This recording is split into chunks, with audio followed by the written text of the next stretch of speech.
30 अप्रैल तक सरकार ने, विभाग ने हमारी इन मशीनों में कनेक्टिविटी बहाल नहीं की तो 1 मई से हम राशन वितरण का कार्य बंद कर देंगे। राशन गोदामों से उठाएंगे, डिपो खुले रखेंगे, लेकिन मशीनें हम अपने वाईफाई से नहीं चलाएंगे। कुछ समय बाद जो है वो हम गोदामों से राशन उठाना बंद कर देंगे, अगर वो मांग भी हमारी सरकार ने शीघ्र पूरी नहीं की। तो कोई भी चर्चा आपके यहाँ के बिना नहीं होती।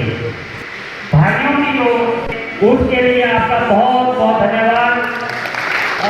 आज जो हमारा स्थापना दिवस हम मनाने जा रहे हैं, इसका मुख्य उद्देश्य ये है कि हमने कई वर्षों से हम अपनी मांगें जो है वो पिछली सरकारों के समक्ष भी रखते आए और इस सरकार के समक्ष भी मैं माननीय मुख्यमंत्री से 3-4 बार जो है वो अपनी मांगों को लेकर मिल चुका हूँ। उप मुख्यमंत्री महोदय से भी मिला, माननीय मुख्यमंत्री महोदय से भी मिला, तो अभी तक हमें आश्वासन के सिवाय कुछ नहीं मिला। ना तो पिछली सरकारों ने कुछ किया, ना इस सरकार ने अभी तक कुछ किया। आम विधानसभा चुनावों से पूर्व हमने इसी टाउन हॉल में एक प्रदेश स्तरीय सम्मेलन बुलाकर, जिसमें प्रदेश के कोने कोने से हमारे डिपो होल्डर यहाँ इकट्ठे हुए थे, हमने एक कांग्रेस पार्टी के शीर्ष नेताओं को यहाँ बुलाया था और अधिवेशन किया था और हमने अपनी मांगें रखी थी कि हमारे जो प्रदेश के डिपो संचालक हैं उन्हें मासिक वेतन जो है वो शुरू किया जाए। कम से कम 20,000 रुपये मासिक वेतन की व्यवस्था जो है वो सरकार डिपो संचालकों के लिए करे, चाहे वो निजी डिपो धारक हैं, चाहे वो सहकारी सभाओं के हमारे विक्रेता भाई हैं। इन सब के लिए हमने ये मांग रखी थी। और दूसरी मांग हमने रखी थी कि हमारे लिए 1 टाइम की लाइसेंस की व्यवस्था की जाए, क्योंकि ये जो लाइसेंस है डिपो का, इसके नवीनीकरण के लिए प्रति वर्ष हमें 800 रुपया जो वो खर्च करना पड़ता है।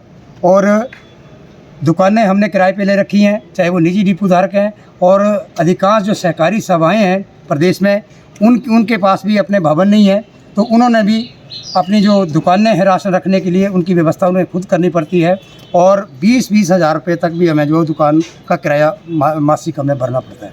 तो हमारी ये मांगें थी, तो इन मांगों को कांग्रेस पार्टी ने चुनावों से पूर्व जो है वो हमारी इन मांगों का समर्थन किया था और इन मांगों पर आकलन करने के उपरांत अपने चुनावी घोषणा पत्र में इसे डाला था कि आपको जो है वो सरकार बनने के उपरांत 20,000 रुपये मासिक वेतन दिया जाएगा और 1 टाइम लाइसेंस की व्यवस्था की जाएगी। लेकिन 2.5 वर्ष पूर्व सरकार बनी थी, आज तक 2.5 वर्षों में अभी तक जो है वो हमारी अनदेखी इस सरकार ने की है। एक भी मांग हमारी पूरी नहीं की गई और जो पॉस मशीनें हमें दी गई हैं राशन वितरित करने के लिए, वो 8 वर्ष पुरानी हैं, 2G हैं। और हम ये भी मांग करते हैं कि वो मशीनें जो है उनको बदला जाए और 4G मशीनें हमें दी जाए, ताकि लोगों को राशन वितरित करने में हमें कोई दिक्कत ना आए। कई बार इन 2G मशीनें होने की वजह से जो है वो 15 से 20 मिनट हमें एक उपभोक्ता का बिल काटने में लग जाते हैं। और दूसरी बात कि पिछले 4 वर्षों से इन मशीनों में जो सिमें कंपनी द्वारा डाली गई थी वो सिमें बंद पड़ी हैं और बिना कनेक्टिविटी के मशीन जो है वो लॉगिन नहीं हो सकती, वो ऑन ही नहीं हो सकती। राशन वितरित करना तो दूर की बात है। तो हमारे जो प्रदेश के सभी डिपो संचालक हैं वो अपनी जेब से प्रति माह 470 रुपये अपनी जेब से खर्च करके जो है वो इन मशीनों को कनेक्टिविटी दे रहे हैं। वाईफाई का कनेक्शन लिया है, उस वाईफाई से कनेक्ट करके जो है लोगों को राशन वितरित कर रहे हैं। तो आज हम ये फैसला लेंगे, प्रदेश के सभी डिपो संचालक जो प्रदेश के कोने कोने से आए हैं, कि अगर 30 अप्रैल तक सरकार ने, विभाग ने हमारी इन मशीनों में कनेक्टिविटी बहाल नहीं की तो 1 मई से हम राशन वितरण का कार्य बंद कर देंगे। राशन गोदामों से उठाएंगे, डिपो खुले रखेंगे, लेकिन मशीनें हम अपने वाईफाई से नहीं चलाएंगे। कुछ समय बाद जो है वो हम गोदामों से राशन उठाना बंद कर देंगे, अगर वो मांग भी हमारी सरकार ने शीघ्र पूरी नहीं की।